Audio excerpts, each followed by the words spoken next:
Let's talk, though, about Shedeur Sanders. So I said really we talked about Shedeur Sanders all of last week, all 3 shows. He came in relief against Baltimore, had a few moments here and there, but struggled. It was a tough spot. He'd never played with the first-team guys. It's the Baltimore Ravens. We know that they have a great defensive culture. It's in the cold, in Cleveland, cold off the bench. It's a tough spot to come into. But this week, I said, needs to be a very, very, very different story. Is that, can you outplay Dillon Gabriel, who is averaging 117 pass yards per game, 59% completion? Wasn't very good. Can you at least match or exceed that in your first NFL start? The Raiders are a god-awful defense. You got all week to practice with the first-team guys, right? You're on the road, but it's in a climate-controlled environment. It's in Vegas, and let's be honest, most of the Raiders fans, they're still in Oakland, and a lot of them are still in Los Angeles. And Shedeur Sanders, he had to be at least solid. And that's what he was. Show the numbers. For a first NFL start, not too shabby. 1 touchdown, which came on a screen pass to my man. Shout out to Dylan Sampson from the Tennessee Volunteers. 1 touchdown, 1 interception, 55% completion, 209 passing yards, 87 rating, QBR 8. I'm usually a fan of the QBR stat. That is way too low. I don't want to act like Shedeur was just amazing or anything, but that's way too low. It should be at least in the 40 range. And he's, of course, the first Browns quarterback to win his first NFL start since 1995. And I think what you saw on Sunday is all of the things you hope Shedeur Sanders would be, which, by the way, Kevin Stefanski announced yesterday. Dillon Gabriel, he is clear concussion protocol, but Shedeur Sanders is the starter next week against the San Francisco 49ers. And this is, I think, anybody that knows anything about football, judging the Browns quarterback situation, regardless of where you thought Shedeur should have been drafted relative to where he was drafted, everybody with a brain that knows anything about football knew this. Joe Flacco is going to be the starter. Check. Dillon Gabriel's drafted higher than Shedeur, had a better preseason than Shedeur. He was going to be the next guy. Check. And because of Dillon Gabriel's, nothing against the kid, but physical limitations, not a great arm, doesn't move well. What is he, 5'10"? It wasn't going to last forever. So take Dillon Gabriel out. Shedeur Sanders is going to be in for the last 6 or 7 games or so. And based on what he does, the Browns are going to see what they have potentially as a future franchise quarterback, or they draft somebody next year based on the performance of one Shedeur Sanders. And I think you saw the throw. Oh my gosh. The throw on the run, moving to his right all the way down the field to Jerry Jeudy, who had a really dumb turnover at the end of the first half. Lord, what are you, high stepping at the 40-yard line? What are you doing, Jerry? But still, rolling to his right. Like I said back in college, I thought Shedeur Sanders had a good arm. He did not have a great arm in my estimation. That is as tough a throw as there is to make. Moving to your right, not throwing across your body per se, but throwing to the opposite, throwing to the opposite side, throwing to the left side across your body, 50 yards down the field, hitting the guy in stride. That's an NFL throw. Doing it against pressure, which one of the things that I said was in Shedeur's favor coming out of college. Hey, NFL pressure is different, obviously, in terms of dealing with defensive lines, but he dealt with a bad offensive line in Colorado. He does. Like that's not new to him. That's not a foreign concept to him. He wasn't like at Ohio State or at LSU with these great offensive lines or all these great schools. Colorado's a good program, but I just saw the other day, and I love Deion Sanders. No smoke towards Deion. I love Prime, but I saw something about how Colorado has like the 97th recruiting class this year. So Shedeur and Travis Hunter, of course, helped bring that program to, oh, this is kind of an interesting situation. They were in the Big 12 contention conversation going into November of last year. Is that we know the situation in Cleveland has always been toxic.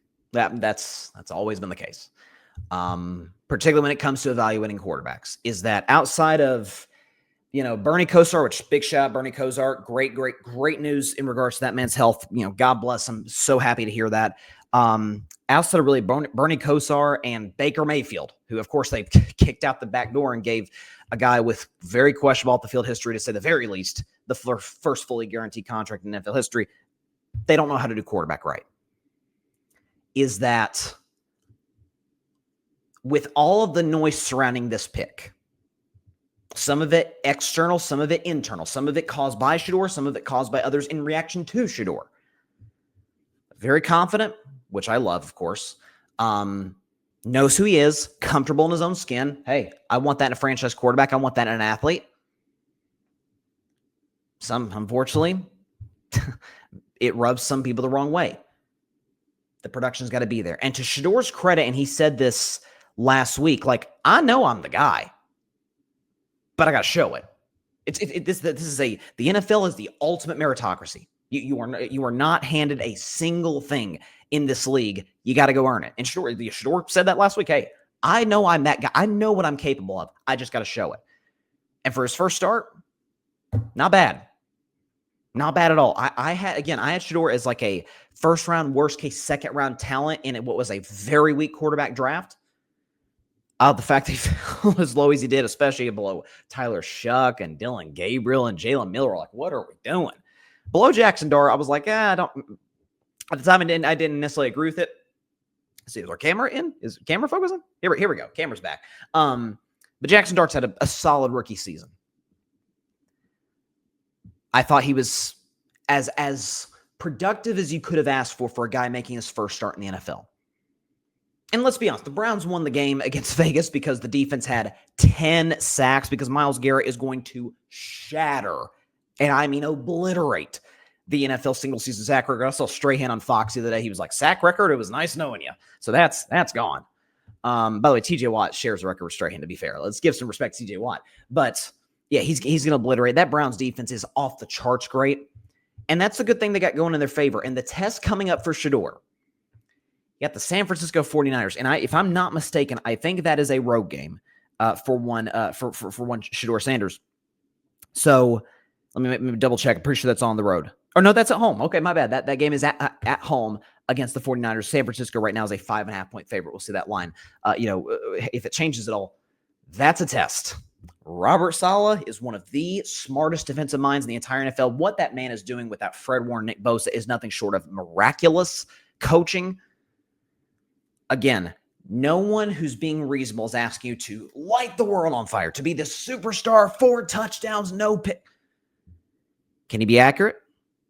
Can he be solid? Again, the Cleveland was probably about to go up 21-3 in that game against the Raiders if Jerry Jeudy doesn't make a really dumb mistake, with about 4 minutes to go, I believe, in the first half.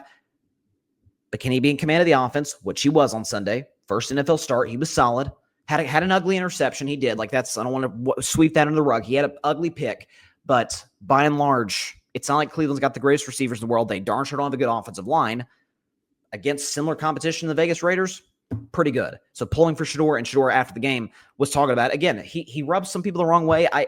I find the kid to be extremely likable. Here was him after the win against the Vegas Raiders. Everybody's not in everybody's not in the best situation, but it's no excuse. You got to go out there and perform. There's no choice, there's no question. Nobody cares if this was 1 week of prep. Who cares? So a lot of people want to see me fail, and it ain't going to happen. It ain't going to happen.